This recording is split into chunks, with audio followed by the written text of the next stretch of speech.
ولا تجعلوا مع الله إلها آخر إني لكم منه نذير مبين كذلك ما أتى الذين من قبلهم من رسول إلا قالوا ساحر أو مجنون أتواصوا به بل هم قوم طاغون فتول عنهم فما أنت بملوم وذكر فإن الذكرى تنفع المؤمنين.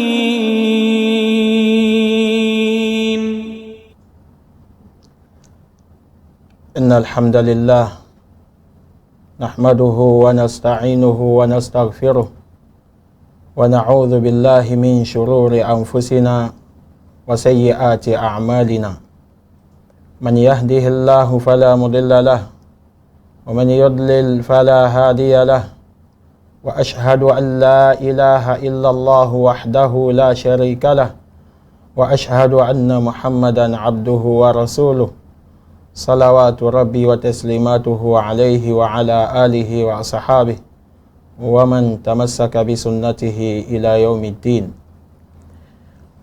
Louange à Allah, Seigneur des mondes. Nous le louons, nous le glorifions, nous lui demandons assistance et guidance, nous lui demandons pardon et nous nous réfugions auprès d'Allah subhanahu wa ta'ala contre les méfaits de nos âmes et contre nos mauvaises actions. Quiconque Allah guide, nul ne peut l'égarer. Et quiconque Allah égare, nul ne peut les guider. J'atteste qu'il n'y a de divinité qui mérite d'être adorée, excepté Allah, unique et sans associé. Et j'atteste également que Muhammad sallallahu alayhi wa sallam est son serviteur et son messager. Que la paix, la bénédiction et le salut d'Allah soient sur lui, sur les membres de sa noble famille, sur ses illustres compagnons et sur tous ceux qui suivront leur pas en bien jusqu'au jour du jugement dernier. Ceci étant, chers téléspectateurs, Assalamu alaikum wa rahmatullahi wa barakatuh. Wa alaikum assalam wa rahmatullahi wa barakatuh. Nous remercions Allah qui nous a facilité le mois de Ramadan, le jeûne du mois de Ramadan. On a commencé, on a bien terminé, on a bien fêté. Qu'Allah subhanahu wa ta'ala ne fasse pas que celui-ci, ce que nous venons de terminer, soit le dernier pour nous. Amin. Qu'Allah subhanahu wa ta'ala nous fasse faire beaucoup de Ramadan encore sur terre. Allahumma amin. Chers téléspectateurs, je ne saurais commencer mon exposé de ce jour sans saluer le PDG, si je ne m'abuse pas, de notre chaîne bien-aimée, Sunna TV, Al-Hajj Abdourazak Saka Sefou Arikoshi. Qu'Allah subhanahu wa ta'ala l'assiste. Amin. Et lui et ses frères et sœurs, et que Allah subhanahu wa ta'ala veille sur leurs avoirs et qu'il assiste également nos techniciens de la Sunna TV, qu'Allah subhanahu wa ta'ala les assiste dans leurs tâches professionnelles et dans leurs œuvres religieuses également. Amin. Et je ne manquerai pas également de souhaiter et de demander et d'implorer qu'Allah subhanahu wa ta'ala vous assiste aussi, vous, nos chers téléspectateurs, qu'Allah subhanahu wa ta'ala veille sur tout un chacun de nous. Amin. Qu'Allah subhanahu wa ta'ala nous compte parmi ceux-là qu'il va accepter Amin. dans son paradis et qu'il va envelopper de sa miséricorde. Amin. Chers téléspectateurs, l'exposé l'exposé de ce jour que nous allons présenter a pour thème jeûne surérogatoire. Le jeûne surérogatoire, ses mérites et ses types. Alors, quels sont les mérites du jeûne surérogatoire et quels en sont les types, c'est-à-dire les différents types du jeûne surérogatoire. C'est ce que nous allons essayer de développer à travers notre exposé de ce jour. Qu'Allah subhanahu wa ta'ala nous facilite cela, à nous qui allons le présenter, à vous qui allez nous suivre, et qu'Allah subhanahu wa ta'ala fasse que cela nous profite ici-bas, dans la tombe et le jour de la résurrection. Amen. Chers téléspectateurs, Allah subhanahu wa ta'ala, par sa miséricorde, n'a pas limité ses serviteurs aux seules obligations, mais il leur a ouvert des portes. Il leur a ouvert des portes, des œuvres surérogatoires, afin de lever leur degré et de compenser leurs manquements. Ceci est une grâce de la part d'Allah subhanahu wa ta'ala. C'est une miséricorde de la part d'Allah subhanahu wa ta'ala envers nous qui sommes ses serviteurs. Parce que si Allah subhanahu wa ta'ala nous avait limité seulement aux obligations, wallahi, très peu, pour ne pas dire personne, n'aura accès au paradis. Très peu, pour ne pas dire personne, n'aura accès au paradis. Ça dit très peu auront accès au paradis, pour ne pas dire personne. Parce que les actes obligatoires tels que la prière, le jeûne, la zakat, le pèlerinage, tout ça, c'est pas évident que nous puissions les accomplir exactement comme Allah subhanahu wa ta'ala nous le demande. Exactement comme Allah subhanahu wa ta'ala nous le recommande. C'est pas évident. Mais Allah subhanahu wa ta'ala, pour nous racheter, nous a ouvert la porte des œuvres surérogatoires pour que chacun puisse se rattraper. Pour que chacun essaye quand même de corriger ses imperfections dans les actes obligatoires.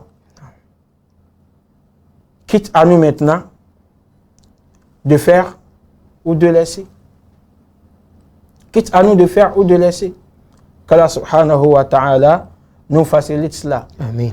Chers téléspectateurs, parmi les plus grandes de ces œuvres, c'est-à-dire ces œuvres surérogatoires, il y a le jeûne surérogatoire. Le jeûne surérogatoire. Donc, toutes les autres œuvres aussi ont des actes surérogatoires. C'est-à-dire la prière a aussi des actes surérogatoires. Donc, il y a les 5 prières obligatoires. Les 5 prières quotidiennes, ça c'est obligatoire. Mais il y a aussi des nawafil. Il y a des prières surérogatoires. Et de la même manière que nous avons la zakat, qui est une obligation, il y a aussi les aumônes, qui sont les actes surérogatoires de la zakat. De la même manière que nous avons le hajj, qui est obligatoire, il y a la umrah, qui est un acte surérogatoire du hajj. Vous voyez? Et étant donné que le hajj n'est obligatoire qu'une seule fois dans l'existence, alors tous les autres hajj que le serviteur fera après ce hajj qui est obligatoire sont aussi des actes surérogatoires. Ce n'est pas obligatoire. Chers téléspectateurs. Donc, c'est essentiellement du jeûne surérogatoire que nous allons parler dans notre exposé de ce jour. Nous allons parler du jeûne surérogatoire. Et à travers cela, nous allons d'abord aborder les mérites de ce jeûne-là. Les mérites du jeûne surérogatoire. Et ensuite, nous allons parler des différents types du jeûne surérogatoire. Donc, s'agissant des mérites du jeûne surérogatoire, il y en a énormément. Mais nous allons essayer d'en citer quelques-uns. Nous allons essayer d'en citer quelques-uns. Le premier, c'est le fait d'obtenir l'amour d'Allah. C'est obtenir l'amour d'Allah. Wasilatun linayl mahabbatillah. Donc le jeûne surrogatoire, c'est un moyen. C'est un moyen pour gagner l'amour d'Allah subhanahu wa ta'ala. C'est un moyen pour obtenir, c'est un moyen d'obtenir l'amour d'Allah subhanahu wa ta'ala. Et il y a un hadith que Abu Huraira radiallahu anha nous a rapporté du prophète alayhi salatu wa salam, où il nous dit ceci: Inna Allah ta'ala, na'am. إن الله تعالى قال من عاد لي وليا فقد آذنته بالحرب وما تقرب إلي عبدي بشيء أحب إلي مما افترضته عليه وما يزال عبدي يتقرب إلي بالنوافل حتى أحبه فإذا أحببته كنت سمعه الذي يسمع به وبصره الذي يبصر به ويده التي يبطش بها ورجله التي يمشي بها ولئن سألني لأعطينه ولئن استعاذني لأعيذنه رواه البخاري. Abu Huraira radiallahu anhu nous rapporte dans ce hadith que Rasulullah sallallahu alayhi wa sallam, le messager d'Allah, a dit, et ce hadith, c'est un hadith qudsi parce que le messager lui-même, le messager sallallahu alayhi wa sallam lui-même l'a rapporté d'Allah subhanahu wa ta'ala. Sauf que ce n'est pas du Coran. Ça ne fait pas partie du Coran. C'est ça qu'on appelle hadith qudsi. Il a dit, Inna Allah ta'ala qal. Il dit, Allah, le Très Haut, a dit, quiconque manifeste de l'hostilité envers un de mes alliés, envers un de mes walis, quiconque manifeste de l'hostilité, c'est-à-dire est hostile envers un de mes alliés,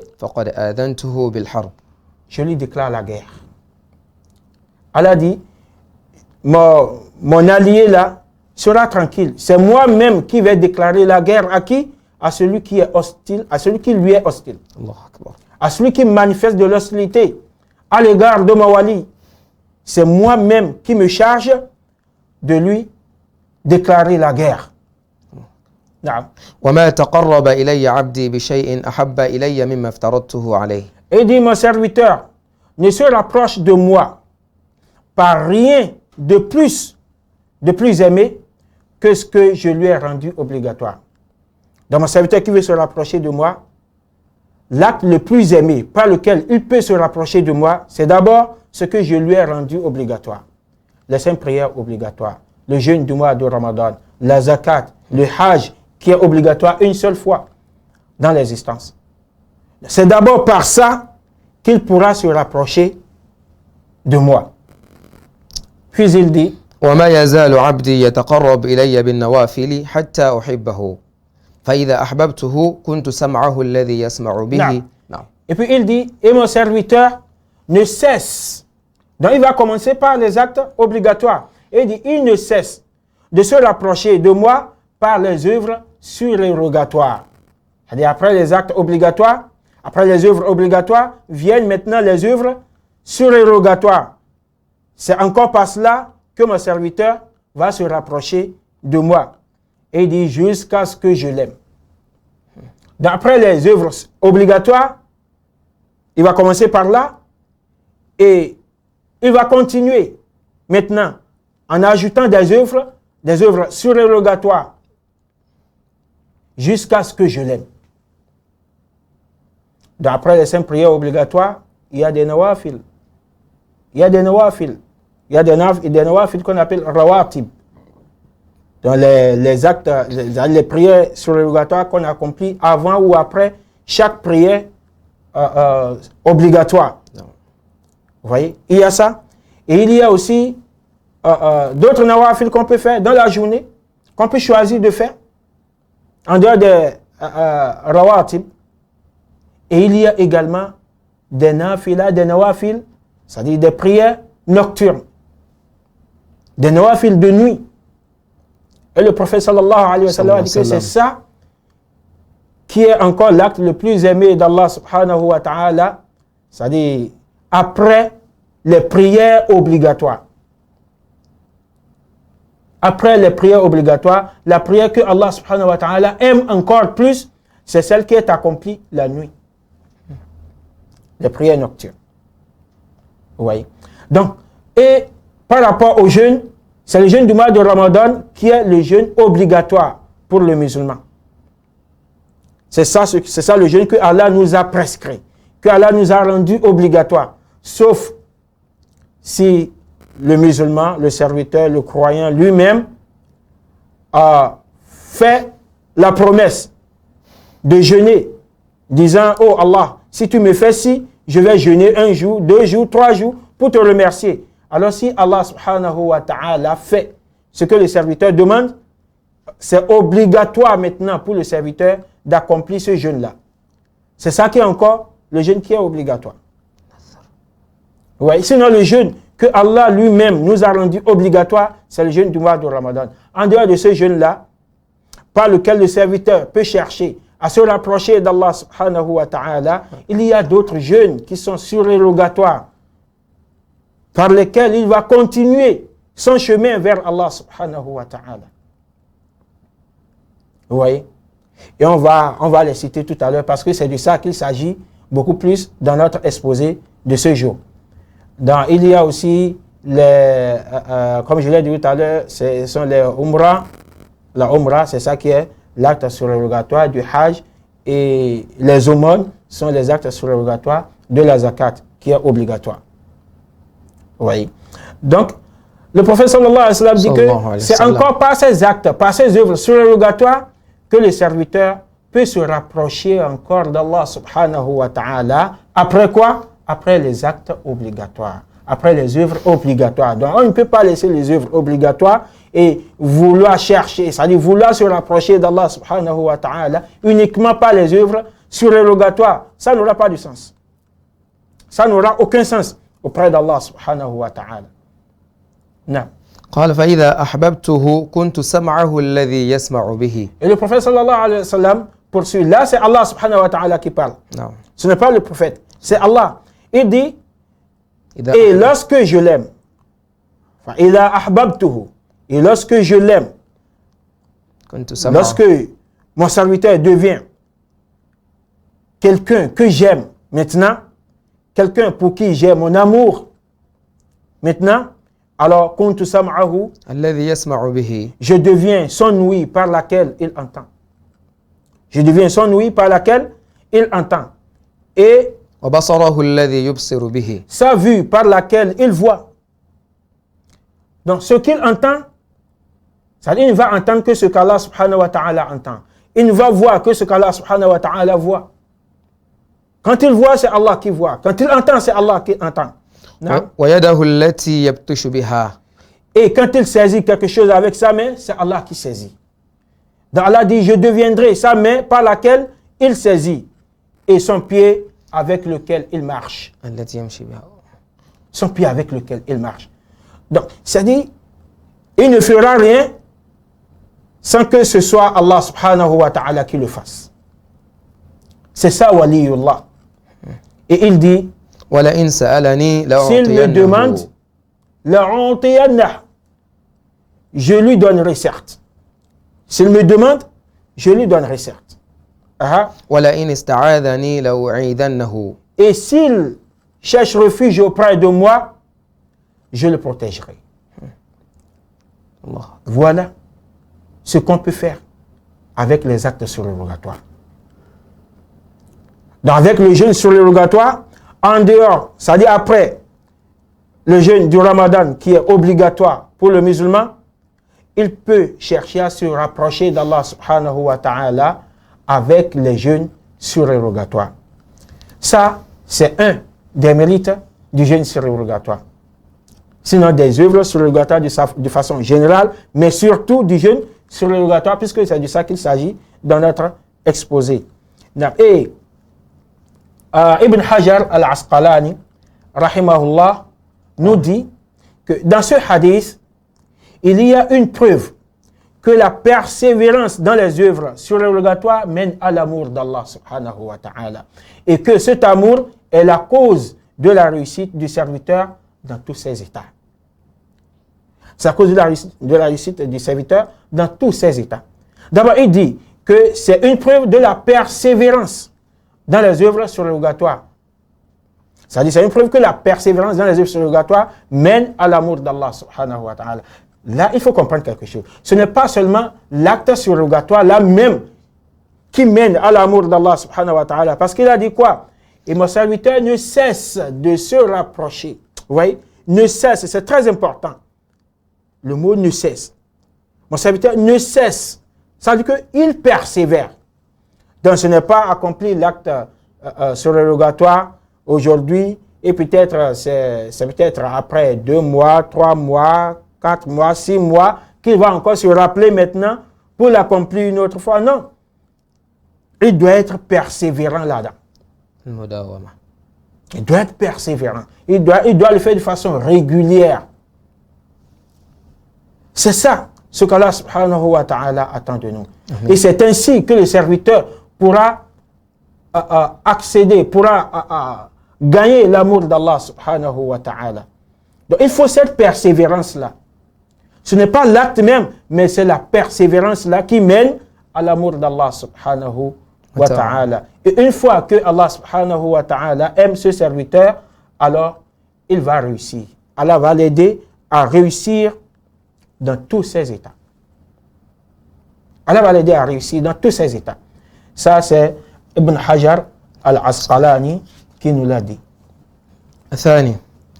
Et le deuxième mérite du jeûne surrogatoire, c'est que le jeûne surrogatoire,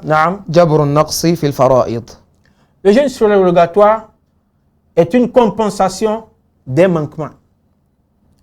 Des manquements qu'il y a dans les œuvres obligatoires, eh bien, le jeûne surrogatoire servira de compensation pour ça.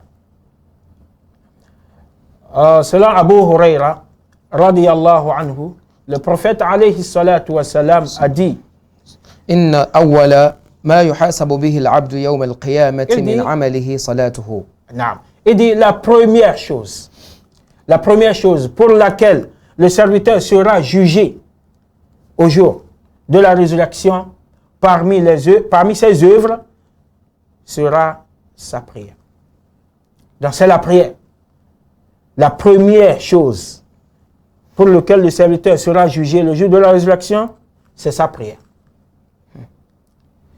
Et puis il dit, si elle est correcte, si la prière est correcte, alors il réussira et sera sauvé. Si la prière est correcte. Puis il dit,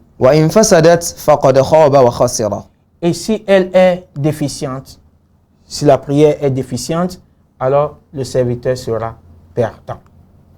Wal-'iyadhu billah. Que Dieu nous en préserve. Amen.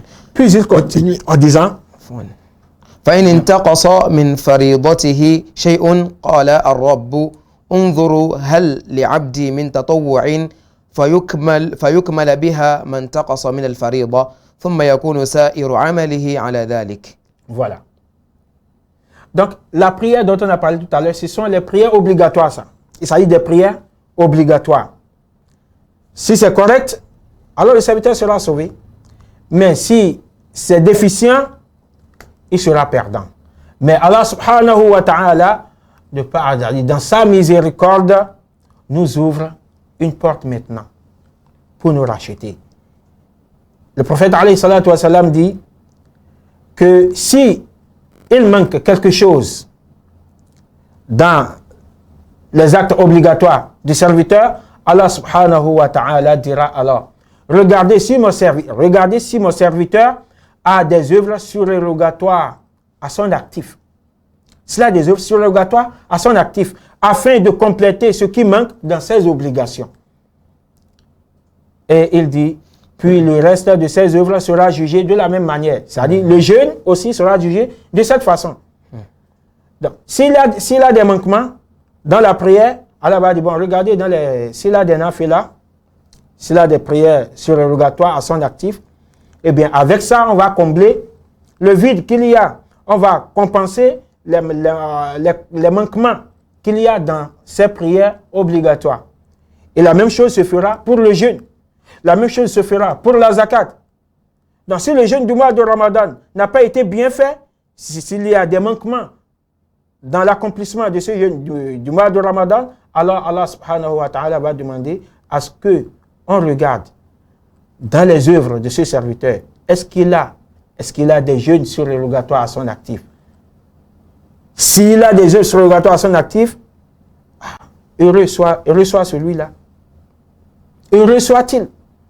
Parce que c'est grâce à ça que Allah subhanahu wa ta'ala va compenser ses manquements dans le mois de Ramadan. Qu'Allah subhanahu wa ta'ala nous compte parmi ceux qui auront ces œuvres surrogatoires-là, ces jeûnes surrogatoires, et aussi les prières surrogatoires, les aumônes et la umrah, qu'Allah nous donne les moyens pour le faire. Qu'Allah nous compte parmi ceux qui auront tous ces actes surrogatoires-là à leur actif le jour de la résurrection. Amin. Qala an-Nawawi. Bon, on va s'arrêter là. Okay. Aller d'abord à la pause et on va revenir dans la deuxième partie pour continuer. Assalamu alaikum wa rahmatullahi wa barakatuh. Wa alaikum assalam wa rahmatullahi wa barakatuh. Ìkànnì tẹ́ ń wò yìí náà ní ìkànnì Sunna TV. Níbi tí àwọn onímọ̀ ti ń tẹ ìmọ́lẹ̀ sórí ẹ̀sìn Islam látọ̀rọ̀ Sunna TV. Ìmọ́lẹ̀ nínú Sunna Nabi Muhammad sallallahu alayhi wa sallam. Ní gbogbo ìgbà ní kẹ́ ẹ máa wò wá tí ẹ sì máa rí ẹ̀kọ́ ìsìn kọ́ lórí ìkànnì yìí náà ni o. Òun ló múlẹ̀ rẹ̀kẹ̀tẹ̀ yàtọ̀ yìí gbogbo mùsùlùmí lọ́kùnrin àti lóbìnrin ẹ jẹ́ ká máa wo Sunna TV ẹ jẹ́ àwọn ọmọ wa náà máa wo Sunna TV kí wọ́n lè bá ní ìmọ̀ tó péye nípa Sunna ìkànnì tó ń tàn mọ́lẹ̀ sínú ẹ̀sìn ni Sunna TV Yorùbá ẹ máa wò wá ní gbogbo ìgbà kẹ́sì máa kó ẹ̀kọ́ tó péye nípa Sunna. Alhamdulillahi rabbil alamin wal aqibatu lil muttaqin wala udwana illa ala zalimin. Donc nous revoici dans la deuxième partie de notre exposé. Donc le troisième acte surrogatoire, c'est Izamul Ajr. Izamul Ajr. Izamul Ajr, c'est-à-dire une récompense exceptionnelle, une récompense, une grande récompense. La grandeur de la récompense. Et la récompense là est exceptionnelle. Comment? Abu Huraira radiyallahu anha nous rapporte que le prophète alayhi salatu wa salam a dit, قال الله تعالى Allah subhanahu wa ta'ala nous dit, كل عمل ابن آدم له إلا الصيام فإنه لي وأنا أجزي به. Il dit, Allah subhanahu wa ta'ala nous dit dans un hadith authentique, le hadith se trouve dans Sahih Bukhari et Muslim. Et le prophète alayhi salatu wa salam dit, toute œuvre du fils d'Adam, toute œuvre du fils d'Adam lui appartient. Illa siyam. Il dit, sauf le jeûne. Fa'innahu li, il est pour moi. Wa ana ajzi bihi. Et c'est moi qui en donne la récompense. Ici, il faut marquer une pause et se poser une question. Les autres œuvres là, la prière, la zakat, la umrah, le hajj et consorts, qui va donner la récompense? N'est-ce pas Allah? C'est Allah qui va donner la récompense. C'est toujours lui.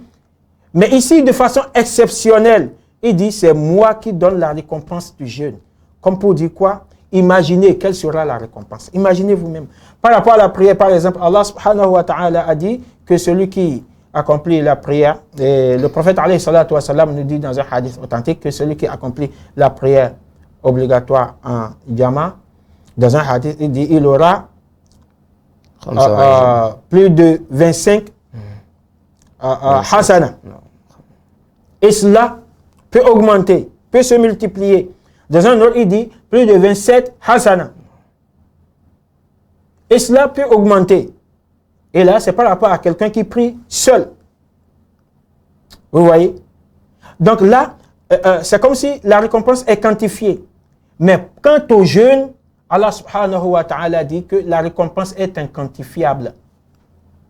On ne peut la quantifier. Parce que c'est lui-même qui se charge de donner cette récompense-là.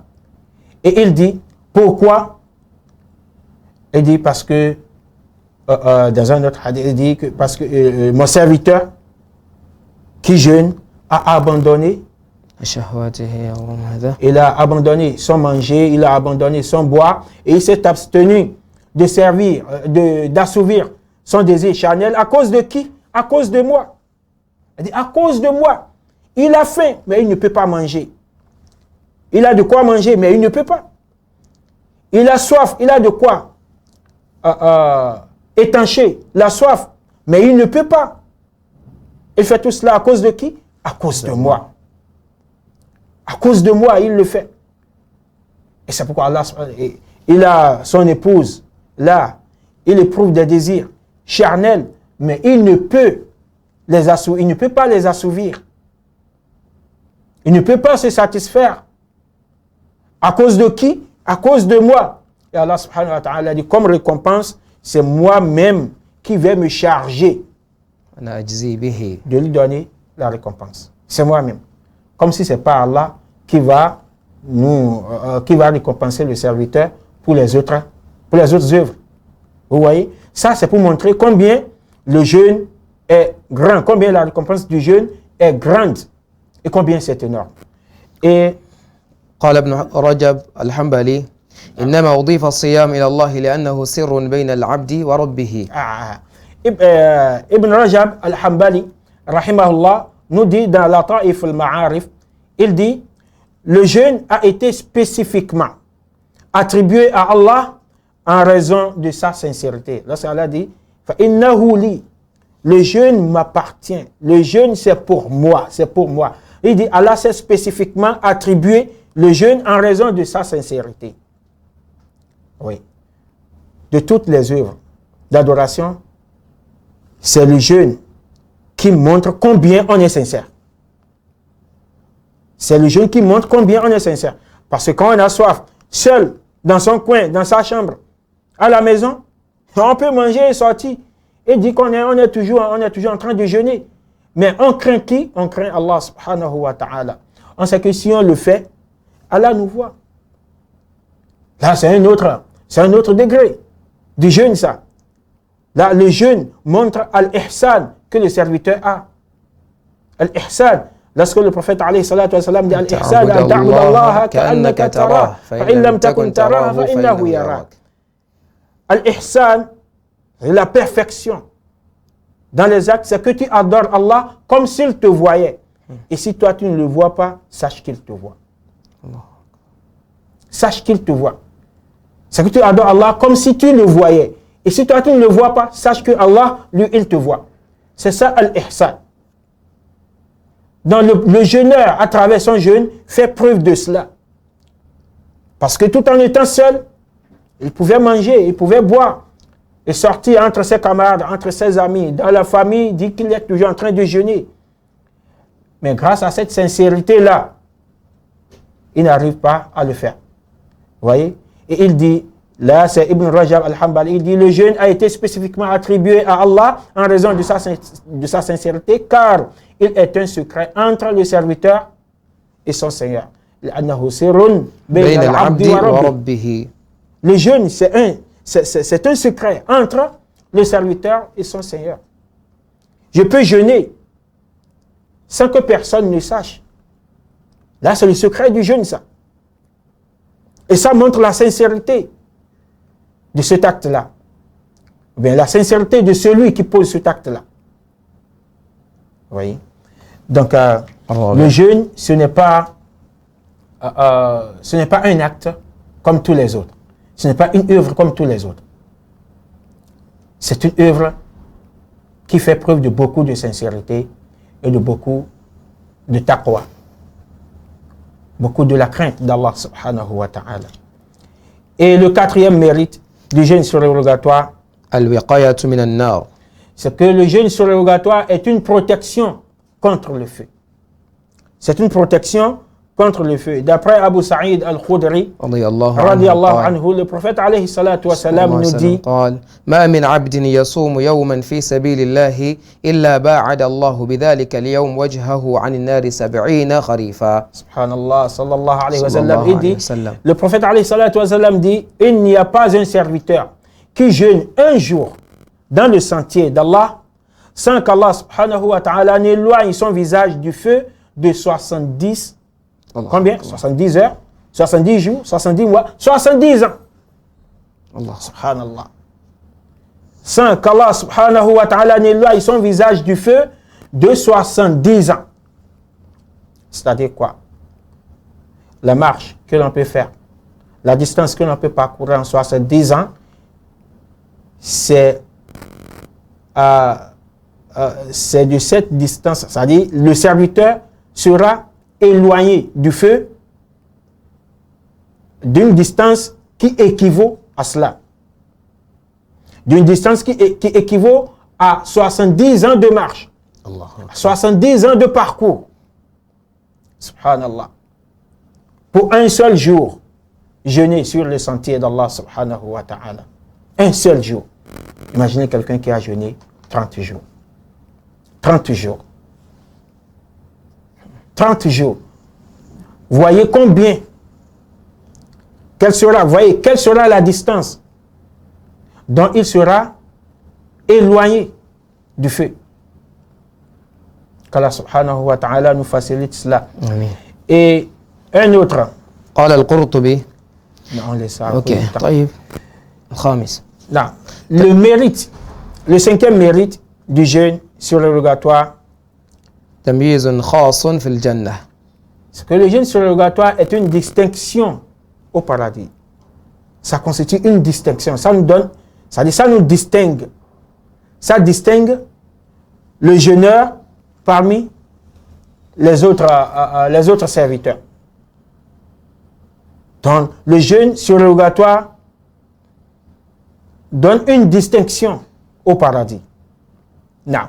عن سهل بن سعد رضي الله عنه قال قال رسول الله صلى الله عليه وسلم إن في الجنة بابا يقال له الريان يدخل منه الصائمون يوم القيامة. Allahu Akbar. متفق عليه. Donc, d'après Sahal ibn Sa'ad, le prophète alayhi salatu wa salam nous dit, il y a au paradis une porte appelée Ar-Rayyan. Donc, c'est ainsi que cette porte-là est dénommée Ar-Rayyan. Et le prophète sallallahu alayhi wa sallam dit que par cette porte-là entreront les jeûneurs au jour de la résurrection. Donc, les jeûneurs auront l'honneur d'avoir une porte spécifique à eux pour avoir accès au paradis. Donc, c'est par cette porte-là qu'ils entreront au paradis. Et ça sera un sharaf, un honneur pour les jeûneurs le jour de la résurrection. Et on dira, parce qu'on dit les jeûneurs ici, ce n'est pas seulement celui qui jeûne le mois de Ramadan. Lui n'est pas jeûneur, parce que ça, c'est une obligation. Donc, quand on dit jeûneur, il s'agit de ceux qui accomplissent les jeûnes surrogatoires. Ceux qui accomplissent les jeûnes surrogatoires et qui persévèrent dans cela. Vous voyez? Donc, ce sont ceux-là qui sont les jeûneurs. Le jour de la résurrection, ils auront cette distinction-là. Ils auront cet honneur-là d'entrer au paradis par cette porte dénommée, appelée Ar-Rayyan. Et on dira, comme l'a dit le prophète sallallahu alayhi wa sallam, il dit nul autre n'y entrera que. C'est-à-dire nul autre que n'y entrera. Personne ne pourra entrer au paradis par cette porte-là en dehors des jeûneurs. Et on dira, où sont les jeûneurs le jour de la résurrection? On va les appeler. Où sont les jeûneurs? Où sont les jeûneurs? Ceux qui passaient leur temps à jeûner. Ceux qui ne se limitaient pas seulement au jeûne du mois de Ramadan dans le bas monde. Où sont-ils? Eh bien, on va répondre, nous qui sommes jeûneurs, qu'Allah subhanahu wa ta'ala nous compte parmi ceux-là. On va répondre le jour-là que nous voici. Et on va nous autoriser à entrer au paradis par cette porte-là. Qu'Allah subhanahu wa ta'ala nous facilite cela. Il dit alors ils se lèveront et nul autre que n'y entrera. Une fois qu'ils y seront entrés, elle sera fermée. C'est-à-dire la porte-là sera fermée et personne d'autre n'y entrera. C'est-à-dire quand le dernier jeûneur va entrer par cette porte, la porte se refermera et personne d'autre ne pourra y entrer. Qu'Allah subhanahu wa ta'ala nous facilite cela. Donc ça, c'est quelques-uns parmi les mérites du jeûne surrogatoire. Et maintenant, pour parler des types du jeûne surérogatoire. On va en citer aussi quelques-uns, Inch'Allah ta'ala. Et le premier, ce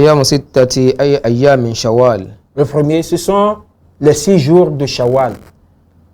Les 6 jours de Shawwal que nous sommes en train de faire pour ceux qui le font. C'est le moment de le faire maintenant.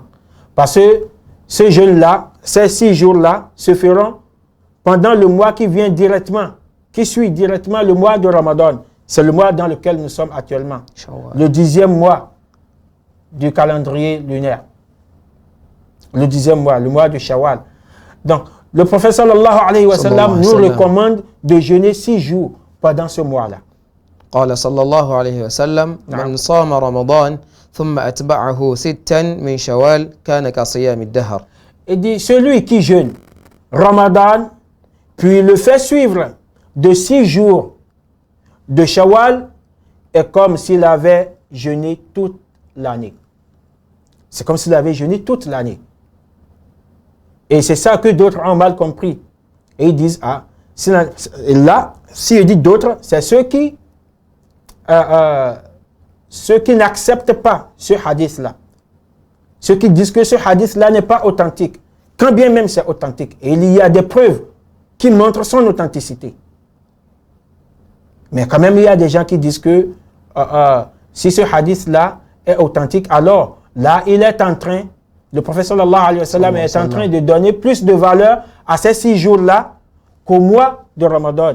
Mais ce qu'ils ignorent, c'est que ces 6 jours-là, dans le mois du Shawwal, n'ont aucun sens. N'ont de sens que les jeûnes de 6 jours, qu'on aurait fait à n'importe quel moment, si cela ne vient pas après le mois de Ramadan. Et c'est le mois de Ramadan qui donne à ces 6 jours-là la valeur que ces 6 jours-là ont. Pour que, en les ajoutant au mois de Ramadan, cela fasse le jeûne d'une année complète. Vous voyez? Donc, ce n'est pas le moment de développer cela ici maintenant. Sinon, il y a beaucoup de preuves qui montrent que ce hadith-là est authentique. Vous voyez? Et An-Nawawi, rahimahullah, nous dit que cela équivaut à toute l'année, car la bonne action est multipliée par 10. Parce que là, 30 jours plus 6, ça fait 36. Quand on multiplie cela par 10, ça fait 360. Ça fait une année. Ça fait une année. Donc voilà ce que An-Nawawi nous a expliqué par rapport à ce hadith-là. C'est pourquoi on dit que c'est comme si la personne a jeûné toute une année. Et ça, c'est un type du jeûne surérogatoire. Et un autre type, c'est le jeûne du jour de Arafah. Siyam Yawm Arafah. D'après Abu Qatada, radiyallahu anhu, le prophète alayhi salatu wa salam a dit أحتسب على الله أن يكفر السنة التي قبله والتي بعده. Il dit, je compte sur Allah, là, c'est par rapport au jeûne du jour de Arafah. Il dit, je compte sur Allah pour que le jeûne du jour de Arafah expie les péchés de l'année précédente et de l'année suivante. Donc, 2 années consécutives. Le seul jeûne du jour de Arafah expie les péchés de 2 années consécutives. Qu'Allah subhanahu wa ta'ala nous facilite cela. Ça, c'est un autre type du jeûne surérogatoire. Et l'autre type du jeûne surérogatoire, c'est Siyam Yawm Ashura. Siyam Ashura. Toujours d'après Abu Qatada, radiyallahu anhu, dans Sahih Muslim, il dit, le prophète alayhi salatu wa salam dit, je compte sur Allah pour que le jeûne du jour de Ashura expie les péchés de l'année précédente. Là, ça expie les péchés d'une année. Et c'est l'année précédente. Oui, le jour de Ashura. Le jour de Ashura, c'est le 10e jour du mois de Muharram. Le premier mois du calendrier lunaire. Dans le 10e jour. Et Ibn al-Qayyim, rahimahullah, dit, le prophète alayhi salatu wa salam a voulu distinguer des juifs en ajoutant le jeûne d'un autre jour. C'est-à-dire, s'agissant du jeûne de Ashura, Il a dit, le prophète alayhi salatu wassalam a voulu se distinguer des juifs en ajoutant le jeûne d'un autre jour. C'est-à-dire soit un jour avant, soit un jour après. Pour se distinguer des juifs. Parce que le jeûne de Ashura, en fait, lorsque le prophète alayhi salatu wassalam arriva à Médine, lorsqu'il a effectué les gires, et il arriva à Médine, donc il a vu les juifs en train de jeûner ce jour-là. Et le prophète les a interrogés. Pourquoi vous jeûnez? Quelle est la raison de ce jeûne? Et ils lui ont dit que c'est un jour béni. C'est un jour béni, c'est-à-dire le 10e jour de Muharram, c'est un jour béni, car c'est le jour où Allah subhanahu wa ta'ala sauva Moussa et les Bani Israël. Il les sauva de qui? De leur pire ennemi, Pharaon. La'natullahi alayhi. Vous voyez? Et le prophète sallallahu alayhi wa sallam a dit, Inni ahaqqu bi Moussa minkum. Ana ahaqqu bi Moussa minkum. Et il dit, moi, j'ai plus de droits sur Moussa que vous. Alors le prophète sallallahu alayhi wa sallam a jeûné ce jour-là et il a recommandé aux musulmans de le jeûner également. Et il a dit l'année où le prophète sallallahu alayhi wa sallam décéda, il a dit que si je vis jusqu'à l'année prochaine, Inch'Allah, je vais précéder ce jour-là d'un jour ou le succéder d'un jour.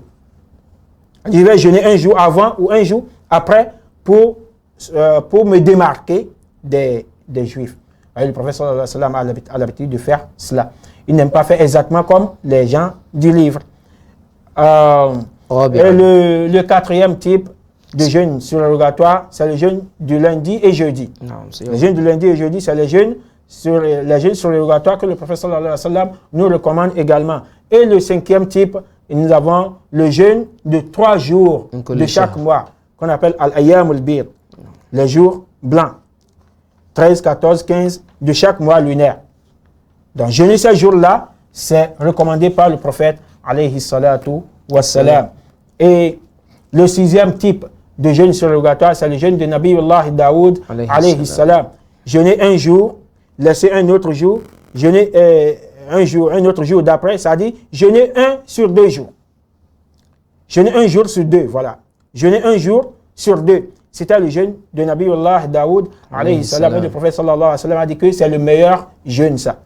C'est le meilleur jeûne. Donc ça fait partie des jeûnes surrogatoires. Et nous avons également le jeûne du mois de Sha'ban. Le jeûne du mois de Sha'ban. D'après Aïcha, radiallahu anha, elle a dit que je n'ai jamais vu le messager d'Allah, sallallahu alayhi wa sallam, jeûner un mois complet en dehors de Ramadan, et je ne l'ai jamais vu jeûner autant que durant le mois de Sha'ban. Donc le prophète sallallahu alayhi wa sallam avait l'habitude de jeûner un plus grand nombre de jours pendant le mois de Sha'ban, ce qu'il ne fait pas dans les autres mois. Dans cela, c'est un jeûne surrogatoire pour ceux qui veulent le faire également. Et un autre type de jeûne surrogatoire, c'est les 10 jours de Zulhijja. Les 10 jours de Zulhijja, le prophète alayhi salatu wa salam nous le recommande également. Et Ibn Taymiyyah, rahimahullah, a dit les 10 jours de Zulhijja, c'est-à-dire les 10 premiers jours de Zulhijja, sont meilleurs que les 10 derniers de Ramadan en termes de journée, pas de nuit, en termes de journée. Et c'est pourquoi le prophète sallallahu alayhi wa sallam dit que l'œuvre qui est accomplie n'a pas d'égal pendant ces 10 jours-là. L'œuvre de bien que le serviteur accomplit pendant ces 10 jours-là n'a pas d'égal dans les autres jours. Qu'Allah subhanahu wa ta'ala nous facilite cela. Amen. Chers téléspectateurs, concernant les jeûnes surrogatoires, il y a quelques règles là à nous rappeler. C'est que ce n'est pas comme le jeûne obligatoire, le jeûne du mois de Ramadan, où l'on formule par exemple l'intention depuis la veille. On peut se lever un matin sans avoir l'intention la veille de jeûner. Et bon, si on n'a pas encore mangé, on n'a rien bu encore, au cours de la journée, on peut formuler l'intention de jeûner. Là, c'est possible quand il s'agit du jeûne surrogatoire. C'est possible. Et bon, au cours de la journée, si on voit qu'on ne peut plus tenir, on peut rompre. C'est possible. Vous voyez? Mais cela n'est pas permis pour le jeûne du mois de Ramadan. Qu'Allah subhanahu wa ta'ala nous facilite cela, chers téléspectateurs. En conclusion, je dirais que les œuvres surrogatoires sont la voie des rapprochés d'Allah subhanahu wa ta'ala. Les œuvres surrogatoires, de façon générale, sont la voie des rapprochés d'Allah subhanahu wa ta'ala. Elles élèvent, ces œuvres surrogatoires-là, élèvent les degrés, purifient les cœurs et complètent les obligations. Donc, que celui qui veut emprunter sa voie, qui veut emprunter son chemin vers Allah subhanahu wa ta'ala, emprunte ce chemin-là qui nous est montré maintenant, à savoir les jeûnes surrogatoires. De façon spéciale, c'est-à-dire de façon particulière, mais les œuvres surrogatoires de façon générale, que ce soit les nawafil, c'est-à-dire les prières surrogatoires, ou bien les jeûnes surrogatoires, ou bien les aumônes, ou bien la umrah, qu'Allah subhanahu wa ta'ala nous facilite cela et qu'il nous compte parmi ses rapprochés, qu'il nous compte parmi ses awliya, qu'il nous compte parmi ceux-là qui auront accès au paradis par Bab Rayyan, la porte appelée à Rayyan le jour de la résurrection. Subhanak Allahumma bihamdik, nashhadu an la ilaha illa ant, nastaghfiruka wa natubu ilayk. Allahu Akbar, Allahu Akbar, Allahu Akbar. La ilaha illa Allah, Allahu Akbar, Allahu Akbar. Walillahi alhamd, Allah.